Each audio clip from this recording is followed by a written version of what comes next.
The Summer Hikaru Died, episode 3. So we get this nice dream sequence of Yoshiki recalling the time he spent with Hikaru when they were young and they were eating watermelon seeds, and it was really nice seeing him kind of reminisce back on that time as we have Hikaru start not crying but contemplating if he was going to become a watermelon man or if he was going to die because he he swallowed watermelon seeds, and the transition of it going into Yoshiki bringing the fake Hikaru or Danoki a watermelon as he visits him, and it's just like one of those things that once again reminds you of the things he holds dear and the things that he'll never get to experience with the real Hikaru ever again. And I love that while he's there, you just start seeing Hikaru like Danoki and just pretending to be asleep, and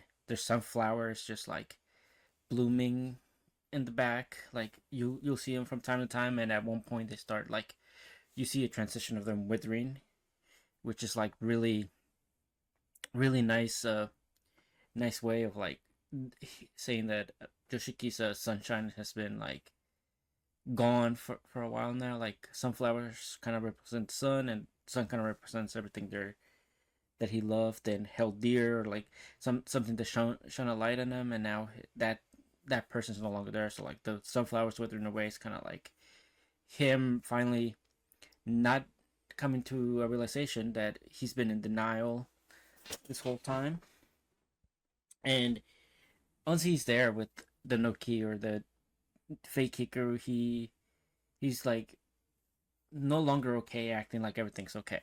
He he really doesn't feel like it's gonna be it should be that way anymore, and you can it really starts eating away at him this episode.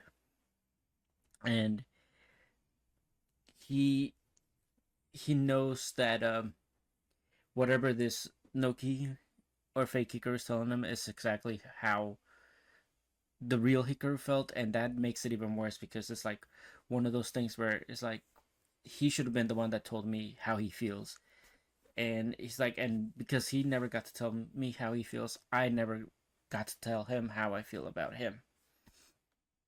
And it's just really interesting. We have this nice uh memory, or I guess callback to the first time they actually met, and it was like due to uh Hikaru's father kind of showing him there, and the fact that both Hikaru and Hikaru's father went missing around the same time is kind of like interesting as well. Like something happened with the father, so like Hikaru went checked on him, and that's how Hikaru ended up becoming possessed by the Noki. And yeah, Yoshiki is just really having a bad time this episode. He keeps reminding the Noki that Hikaru's no longer there. So at one point, he starts messaging the old lady that from the previous episode about how he is finally ready to talk, and she finally replies back to him. And as Yoshiki like leaves to go help out Hikaru's mother, the Noki spots that he's been texting her, and he doesn't necessarily know who it is. So you can already feel a sense of jealousy pour over the Noki. And so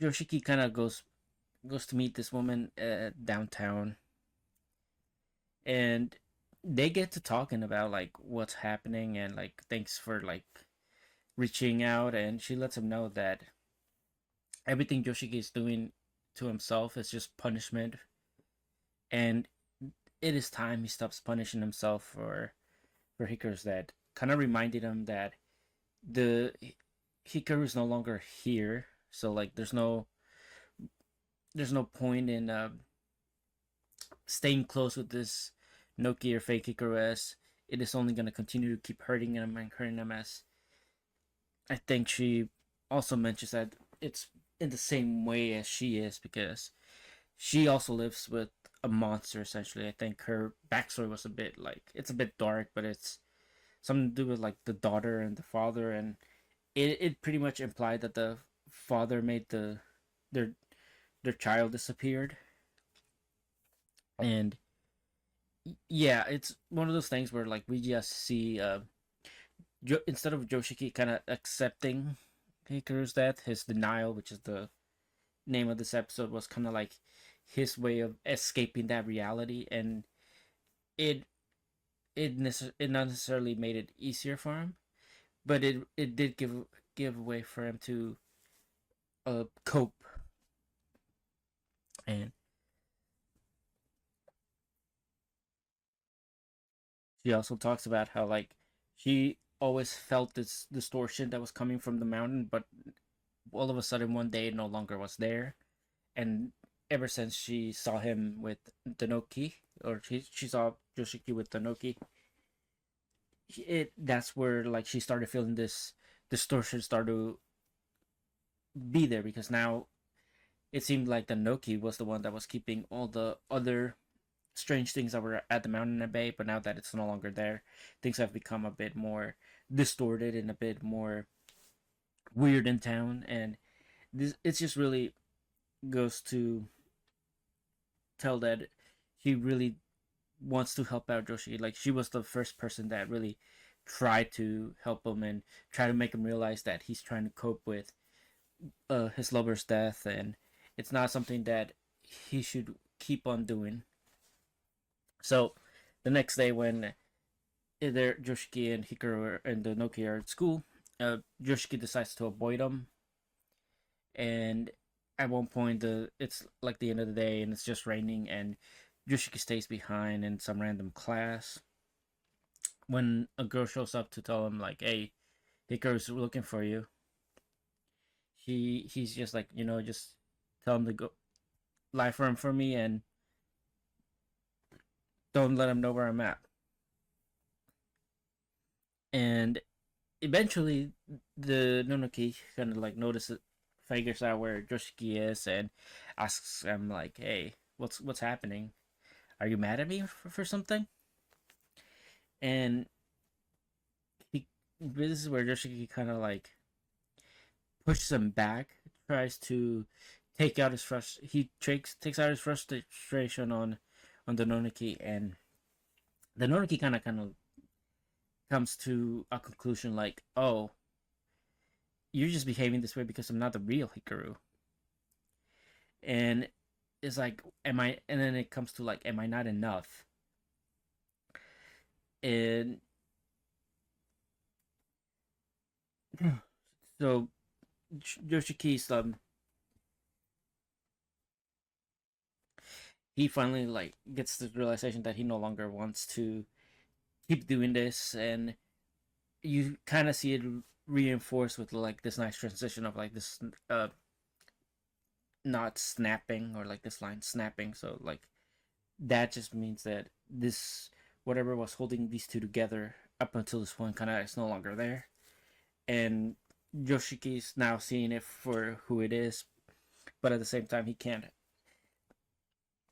The Nonoki kind of feels what Hikaru feels, and sometimes he doesn't know if what he's feeling is actually what Hikaru feels, or if the Nonoki is actually having his own emotions when it comes to Joshiki. Like it's just been brand new, where like now the Nonoki has really made himself feel like he's Hikaru, and Joshiki's kind of like the one that kind of gave him some acknowledgement that yes, you are Hikaru, but you're also your own person. You're not Hikaru anymore to me.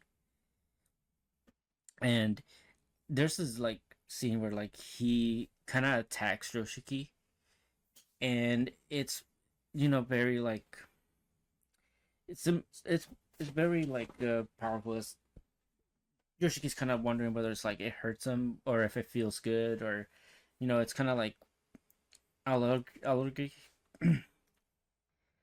It's kind of like an allegory for sexual assault, and it's just really powerfully messaging us. Even after that, what happens, the Noniki finally is like, "Listen, I'm sorry. I'm I try to invade you, and that's not cool. And he he kind of like leaves, and he just wanted to be treated like his own person. But so the next day when Yoshiki stays at school and the Nonoki's no longer there, basically everyone's like, "Yo, Yoshiki, where's Hikaru? Like, you guys have been close lately. Like, can you go and make up with them already? Like, you guys had a fight. Just I've never seen you two these close as close as now. Just could you go and make up already?" And Yoshiki's kind of like, "All right, well, I'm so stupid. Like, obviously, like this one being doesn't really know anything, and I'm supposed to be the one to guide him." So he goes and meets with the Nonaki at Hikaru's place, and he basically lets him know, I am no longer seeing you as Hikaru. That's a fact, and so from now on, I'm gonna start looking at you for who you are. And it's one of those things where like Yoshiki knows to himself, like me trying to get close to him isn't something that's it's not right, and it's not.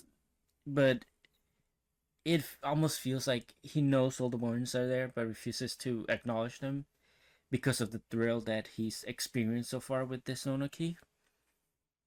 And so he just pushes forward, and it's like, well, if I'm here, uh, you know, I might as well teach him some things. And that is like really, it's almost like Yoshiki wants to not manipulate, but he wants to make this thing aware of like the things he's doing, the things that are good, and just wants to really make him grow into what he. It's almost like he's trying to mold this Nonoki into his perfect version of Hikaru from here on out. So it's gonna be really interesting moving forward. I think this episode is a 9 out of 10.